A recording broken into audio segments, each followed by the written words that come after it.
we have to refer a database. The database format is in document format. It is called as a MongoDB. Normally we are using in the starting days even we are studying about the SQL. So it's based upon only for rows and columns and a fixed schema. That is any type of query, fixed query we can use to extract the data. So here in MongoDB, the same as what it is in the document format. So it stores the data in a flexible format. That is easily we can modify our data and dynamically we can change the access the data. So JSON documents it's in a document format, not in the SQL format. Instead of SQL, we are using the document format. It's having some features. So first one is a document based. Normally it's SQL based queries we are creating to access the data, but here we can use it in a document format.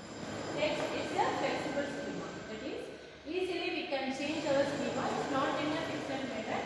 We can dynamically change our schema to access the particular data from a database. Then it's a scalable one. So it's nothing but it's integrated and designed for a large and a distributed system. If you are taking any real-time large application means, we can use this document format, that is MongoDB, to access the particular data. So it's a flexible or scalable one to distribute the large database. So next is having a high performance. So we can use the large database, the large data to access to forward our process. So the performance will be a high performance.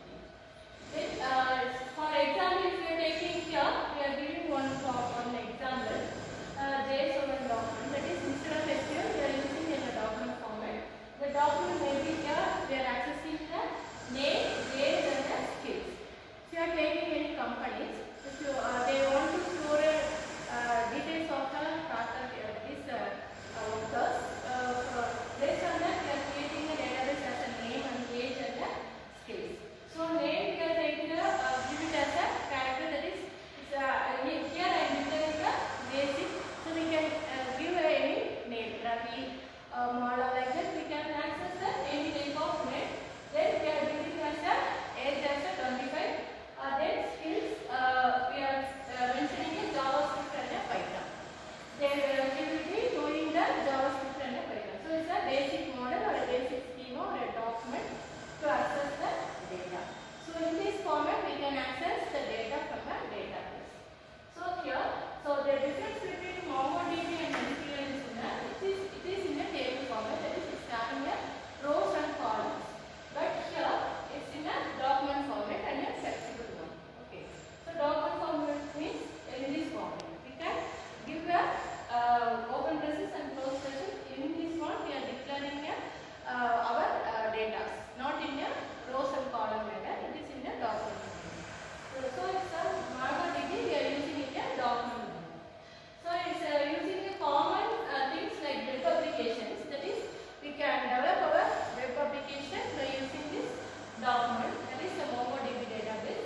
And then mobile apps. Every mobile apps we are referring to this MongoDB concept only. That is in a document format we are accessing the data or extracted data from the database. Then it's using a real-time application also.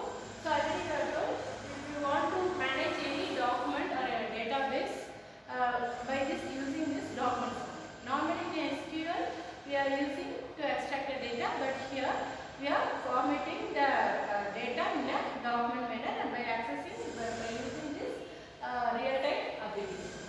Then we are calling it as a content management system. So it is in a document format.